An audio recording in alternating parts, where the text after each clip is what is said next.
Hola a todos de nuevo, bienvenidos a Terror Desconocido. Hoy voy a comentaros la película Bolsa de Cadáveres, una película codirigida entre los grandísimos directores del cine de terror John Carpenter y Tobe Hooper, dos grandísimos maestros que me encantan. Entonces, claro, una película con dos grandes maestros del terror, bueno, pues 2 más 2, 4, tiene que ser un peliculón.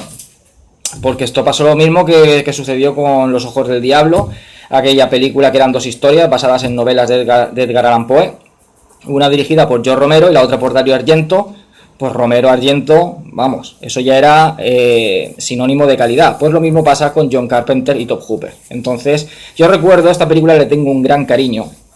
Recuerdo cuando era pequeño que la alquilé en el videoclub y cuando vi la carátula me fascinó. O sea, era una especie como de muerto viviente saliendo de una bolsa negra.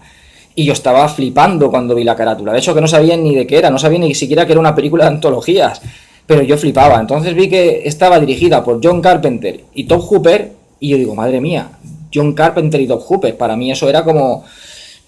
Era flipante, dos de los grandes maestros. O sea, yo ya había visto La Noche de Halloween, había visto La Cosa de John Carpenter, había visto La Matanza de Texas, había visto Poltergeist de Tobe Hooper. O sea, yo flipaba ya, yo ya los conocía y yo ya flipaba con esta gente. Entonces, dos nombres de ese peso, John Carpenter y Tobe Hooper, para mí eso era, vamos, hay que alquilarla ya, y me la llevé. Y es una película que le tengo un gran cariño, a mí es una película que me encanta. Me gustan muchísimo, lo he comentado alguna que otra vez, las películas de antologías. He hablado varias veces de películas de antologías. Hice un top 10 de películas de antologías en la cual entraba, por supuesto, Bolsa de Cadáveres. Esta película es curioso un poco la historia porque en realidad no es una película en sí. O sea, iba a ser una serie para televisión. Por aquella época, a principios de los 90... se puso muy de moda la serie esta de Historias de la Cripta. Triunfó mucho la serie de Historias de la Cripta, que ya había tenido su película en los años 70 de la productora Amicus, que aquí en España se tituló Condenados de Ultratumba. Entonces estaban los cómics, tanto la película como la serie estaban basadas en esos cómics de los años 50 que se hacían en Estados Unidos, que yo tengo varios cómics ahí en el ordenador, los enseñé cuando hice el vídeo de Condenados de Ultratumba. Y bueno, pues estaban Historias de la Cripta, estaba el baúl de los horrores, estaba el caldero de la bruja, eran todo lo mismo en realidad, eran historias, pero bueno, cada una de esas secciones la presentaba un personaje. Entonces, digamos que el personaje que se hizo más famoso fue el del Guardián de la Cripta, que era el que presentaba las historias de Historias de la Cripta. Entonces, bueno, se hizo la película en su día. La productora Amicus, es extraño, una película inglesa, porque los cómics son estadounidenses, pero se hizo la película que era inglesa. Y bueno, ya en los 90 se hizo la serie, se hizo ya una serie para televisión y tuvo un gran éxito. La serie vino también a raíz del éxito que tuvo la película de Creepshow, cuando ya el cine de antologías, que mayoritariamente se hacían en la productora Amicus, que eran películas británicas. Pues en los 70 hubo un boom de ese cine de antologías, pero ya a finales de los 70 y ya entrado los 80, digamos que eso se fue apagando hasta que llegó George Romero junto con Stephen King e hizo Creepshow y volvió a levantar todo lo que es el tema de las películas de antologías. Y de ahí yo creo que fue cuando se pensó hacer la serie de Historias de la Cripta. En fin, entonces, después de toda esta chapa que os estoy dando, querían hacer una serie parecida a Historias de la Cripta, pero que cada capítulo lo dirigiera uno de los grandes maestros del terror. Es decir, pues un capítulo lo dirige John Carpenter, otro capítulo lo dirige Tobe Hooper, otro Wes Craven, otro George Romero, etcétera. O sea, coger a grandes maestros y que cada uno de ellos dirigiera uno de los capítulos. Más o menos lo que sucedió muchos años después con la serie Masters of Horror, que es una serie producida por Mick Garris y que cada uno de los capítulos los dirige uno de los grandes maestros del cine de terror. Pero en aquella lo que tenían pensado eran capítulos más cortos. En Master of Horror los capítulos son de unos 3/4 de hora más o menos, creo que no llegan a una hora, casi una hora, no llegan a una hora. Pero lo que tenían pensado eran pues capítulos de media hora, más o menos lo que duraban Historias de la Cripta. Historias de la Cripta durarían pues unos 20-25 minutos, creo que no llegaba a media hora. Pues esto era más o menos ese tipo de duración, como máximo media horita, y cada capítulo lo iba a dirigir uno de los grandes maestros del terror. La peculiaridad que iba a tener esta serie era que todos los capítulos iban a ser presentados por el magnífico John Carpenter. No sé yo si el proyecto salió fue idea suya o no, pero iban a ser presentados por John Carpenter. La cuestión es que se rodaron 3 capítulos, 2 de ellos los dirigió John Carpenter y 1 Tobe Hooper, pero no los... al final la serie se canceló, es decir, no sé si es porque los productores vieron que igual no iba a tener éxito, por lo que fuera, la serie al final se canceló. Entonces, claro, ya tenían 3 capítulos hechos. ¿Qué hacemos con los 3 capítulos? Pues vamos a hacer una película de antologías. Vamos a unir esos 3 capítulos y vamos a hacer una película de antologías. Entonces sí que es cierto, bueno, me he equivocado, los capítulos no los iba a presentar John Carpenter, eso igual lo harían para la película, para poder enlazar, como tener una historia central, porque todas las películas de antologías tienen una historia central, en la cual ya se van desarrollando las diferentes historias. Entonces sí, yo creo que me he equivocado. Para la serie no sería John Carpenter el presentador, pero para hacer la película, digamos que dijeron, bueno, vamos a hacer una historia central en la cual meter estos 3 capítulos y pues eligieron a John Carpenter para salir en ella. Por lo tanto, no sé si el proyecto fue de Carpenter o no.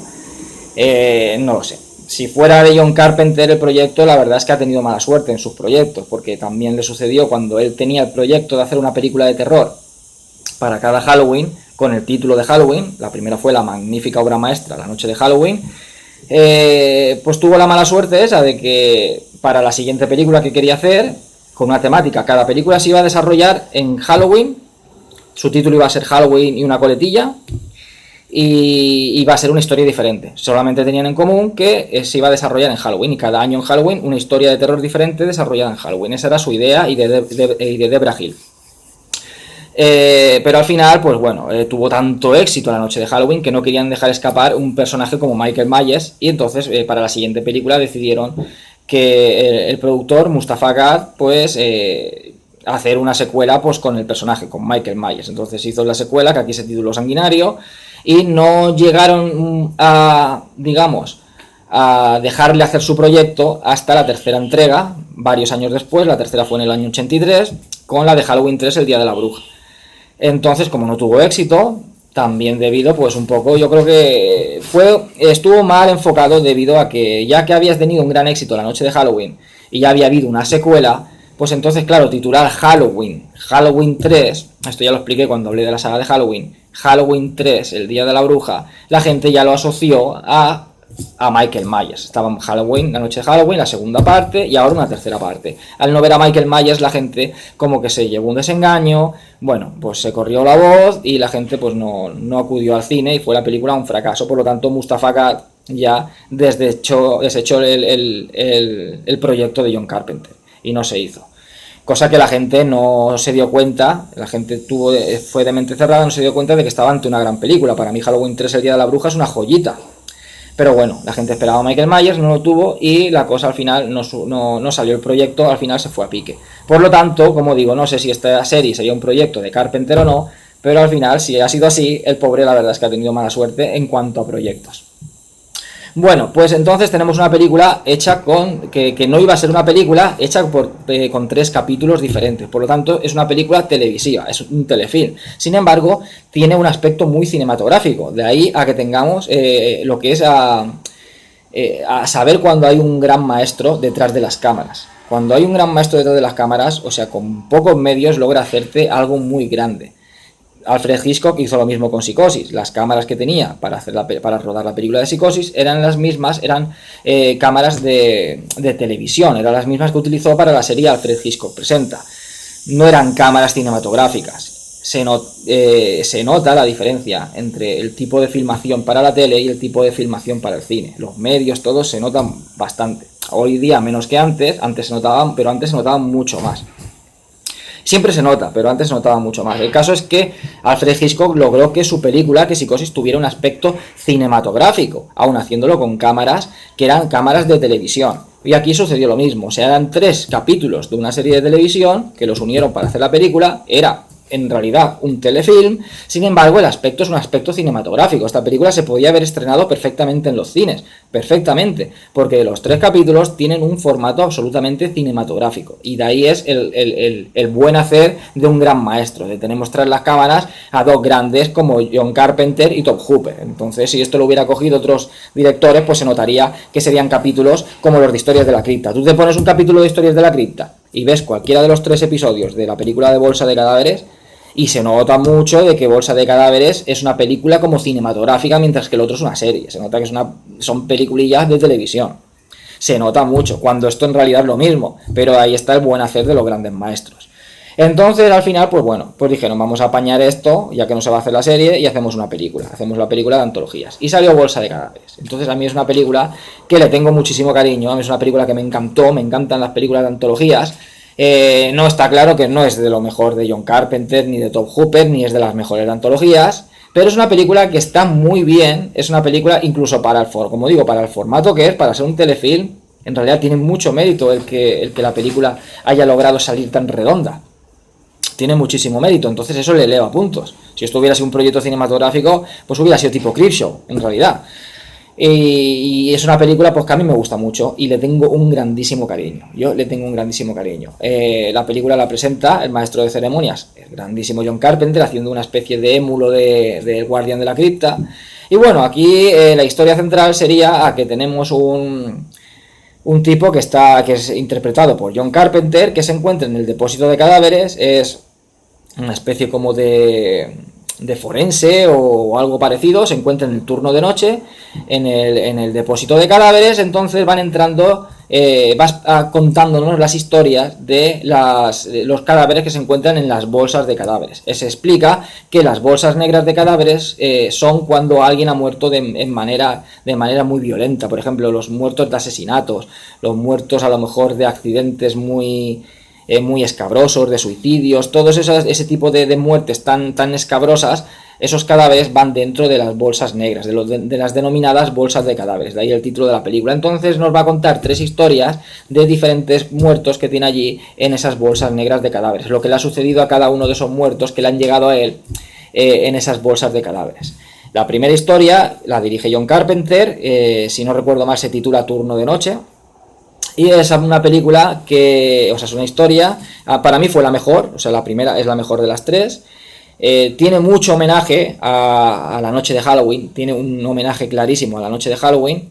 Y bueno, es la historia de una chica que va a trabajar en el turno de noche en una gasolinera que está, bueno, en una carretera ahí secundaria, una carreterita perdida, parece que está en medio de la nada.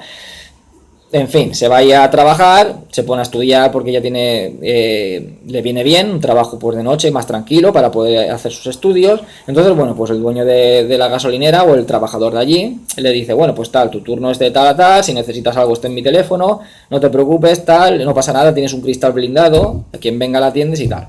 La cuestión es que se anuncia por la radio de que se ha escapado un psicópata del manicomio, que hay un psicópata que asesina a mujeres, no recuerdo eso bien.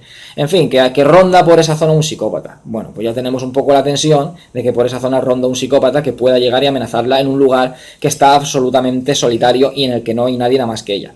Y a lo largo de la noche pues empiezan a venir personajes y empiezan a suceder sucesos realmente extraños. Y no voy a contar más porque la película al final tiene un final sorpresa y está genial. Este capítulo a mí fue la historia que más me gustó de las 3, la primera. Aparecen en las 3 historias y en la historia central aparecen diferentes cameos de grandes realizadores del cine de terror. Por ejemplo, en esta historia aparece Wes Craven haciendo un cameo, aparece también John McNaughton, que es el famosísimo hombre lobo americano en Londres, aparece también, y aparece en una foto Ted Raimi, el hermano de Sam Raimi. En fin, aparecen cameos de diferentes celebridades, tanto directores como actores del cine de terror. La segunda historia también la dirige John Carpenter, está interpretada por Stacy Keach, que hizo la serie esta de Hammer, y que también ha sido habitual en alguna que otra película de John Carpenter. Apareció también en 2013, Rescate en Los Ángeles. Y bueno, esta película nos trata pues sobre este hombre que resulta que se le está cayendo el pelo. Y el tipo está obsesionado con el pelo, él quiere tener mucho pelo, no sabe qué hacer, se pinta el pelo, se intenta poner peluca, y la novia le dice que no pasa nada, que está bien así, que ya lo acepta como está, que le gusta, que está enamorada de él, pero él está obsesionado, se piensa que, bueno, que la novia lo va a dejar o algo, y también por él mismo, ¿no? Porque él necesita tener pelo. Es una obsesión que tiene y le amarga el estar quedándose calvo. El caso es que un día hay un anuncio en el cual hay una clínica que está anunciando un experimento como nuevo, como algo muy innovador, que es como un crecepelo muy eficaz. Es como un líquido que te lo echan por el pelo, no hace falta implantes, dicen, simplemente te echamos el líquido y te aparece una melena de pelo, claro. Pues bueno, no perdemos nada por probar, piensa él, va allí y por supuesto aparece con una larguísima melena. Justo al día siguiente de esa intervención, de echarle ese líquido, aparece con una larguísima melena. Y el tipo pues se encuentra súper bien hasta que empieza también a pasar algo malo. Empieza cada vez a encontrarse peor, a sentirse mal. ¿Qué es lo que estará sucediendo? ¿Qué es lo que le habrán puesto en el pelo? Ese es el misterio que tampoco voy a desvelar. No voy a hacer spoilers de ninguna de las historias. Esta historia es la que tiene tiene un toque cómico, un humor negro. Siempre, casi siempre en estas películas de antología suele haber alguna historia con un toquecillo más de humor negro. Pues esta es la de en medio, la que tiene ese toque de humor, ese toque de humor muy negro, pero ese toquecillo de humor. Para mí fue la más floja de las tres.